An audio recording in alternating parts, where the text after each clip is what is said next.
I'm Amelia. Standing here at my parents' anniversary party, I'm seething with a mix of hurt and anger.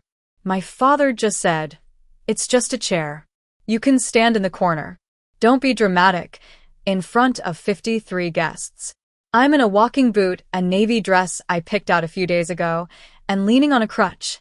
A woman I've never met is sitting in my seat. She's my brother's new girlfriend. What they don't know is that 3 days ago, I discovered they'd drained $18,000 from my joint savings account. Let me take you back 6 weeks before this party. I'm an event planner in Charleston, South Carolina. I was at the Magnolia Manor venue, measuring for a big summer wedding. The floor was wet from the morning dew, and as I stepped down the stairs, my foot slipped. I heard the bone snap, and it was a compound fracture in my left ankle. The surgeon talked about reconstructive repair, and the cost kept adding up. I was looking at 8 weeks of non-weight bearing and 3 to 6 months of physical therapy. My career, which depends on being on my feet all day, was at stake. I called my mother, Carol, from the recovery room. She listened for a bit, and then asked if I could still plan their 40th anniversary party in 6 weeks. No concern for my well-being, just the party. I said yes, and she hung up. My friend Lily, a colleague, was the only one by my side.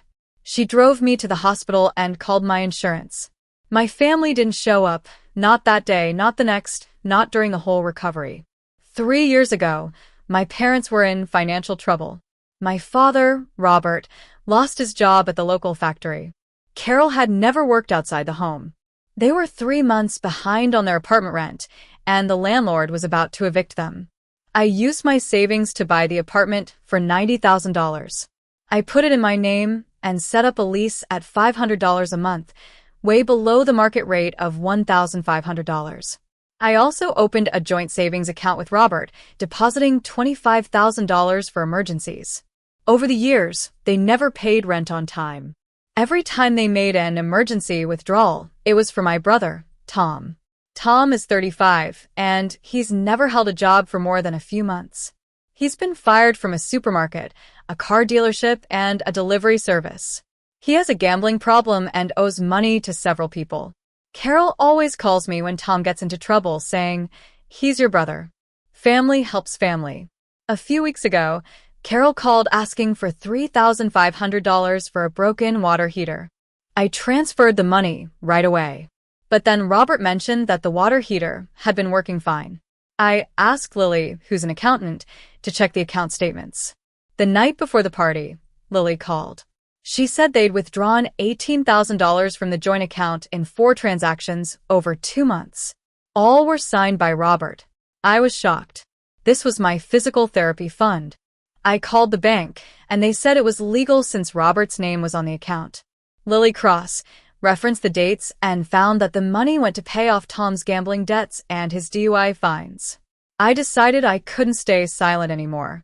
I printed a non-renewal notice for their apartment lease, which was up in a month.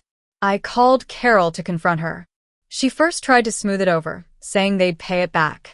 But when I pressed for details, she got defensive and accused me of spying on them.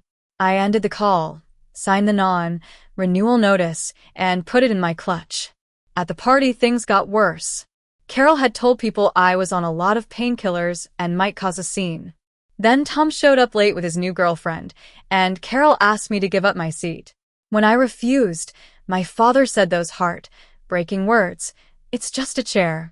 I stood in the corner, watching them enjoy the party I'd planned and paid for. But I knew I couldn't let this go on. I walked up to the head table, placed the non-renewal notice and the bank statement on the table, and started to expose the truth. I told everyone that I owned the apartment they lived in and that they'd violated the lease by being chronically late on rent. I also revealed that they'd taken my physical therapy money. Carol tried to deflect and say I was on painkillers and not in my right mind, but Lily had already confirmed that I'd stopped taking them weeks ago.